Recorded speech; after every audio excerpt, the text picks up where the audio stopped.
Oi, na aula passada a gente discutiu o capítulo 8, mais especificamente a seção 8.5, no qual tratamos os métodos de como determinar os pontos de saída e de entrada para o lugar geométrico das raízes.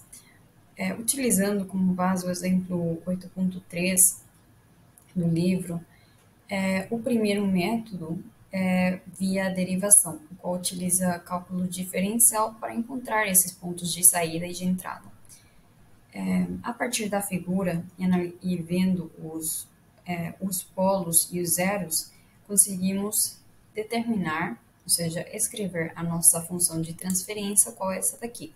Aí, resolvendo via esse método, com cálculo diferencial, encontramos que os pontos de saída e de entrada são essas daqui. Esse é o primeiro valor que é positivo, o qual se encontra no eixo real, mas na parte positiva, é um ponto de entrada, enquanto o outro ponto, este aqui é negativo, se encontra no eixo real, mas do lado negativo, é um ponto de saída. Aí, implementando o segundo método, que é chamado de método de transição, e implementando essa igualdade, a gente conseguiu, implementando também, ou seja, aplicando ele para o mesmo exemplo, obtínhamos novamente os mesmos valores de saída e de entrada. Aí, o terceiro método que podemos empregar para achar esses pontos de saída e entrada é o método via programação. Como eu não consegui baixar o MATLAB, eu decidi fazer no software Octave, por conta que é um software de livre acesso. Aí eu já tenho aqui o programa a ser executado e isso. Então, basicamente, é um programa bem curto e, primeiramente, temos que carregar o pacote de controle utilizando essa função aqui, ou seja, load control. Aí temos que definir os polinômios do numerador e do denominador da função transferência por meio dessa variável num e denominador. Para isso, temos que ver os nossos polinômios da nossa função transferência, a qual tínhamos escrito anteriormente, que é essa daqui. Aí temos que observar os coeficientes dos polinômios. Então, nesse caso, para o numerador, vamos ter 1, negativo 8 e 15. Então, escrevemos 1, negativo 8 e 15. Aí, mesma coisa para o denominador, observamos que nesse caso é 1, 3 e 2. Aí, entre corchetes, novamente escrevemos 1, 3 e 2. Aí temos que criar a função de transferência e para isso utilizamos isso daqui, definindo a função de transferência, seria aqui TF por conta do inglês, que é Transfer Function, com numerador e denominador.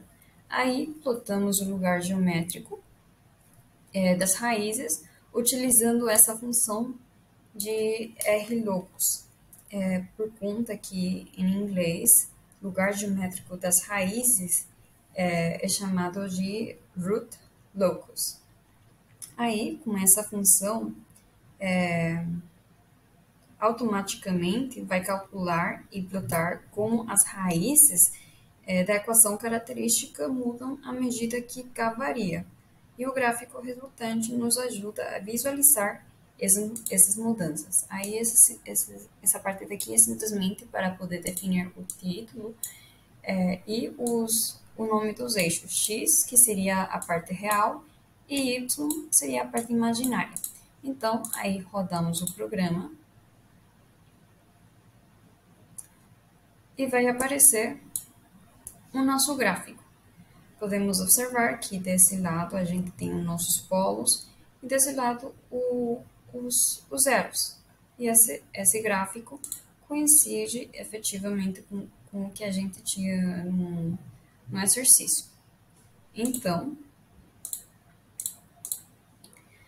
Se pegamos aqui esse ponto onde o gráfico está interceptando um eixo, está cortando no eixo real, podemos observar que nesse esse ponto, que é o ponto de saída, é negativo 1,47, e aqui esse ponto, que é um ponto de entrada, o gráfico está cortando em 3,88. Aqui podem ser observados esses valores. Opa. Negativo 1,49 e 3,79, o que efetivamente coincide com o que a gente calculou anteriormente via os dois métodos, tanto utilizando o cálculo diferencial quanto o método da transição, o valor de entrada e o valor de saída.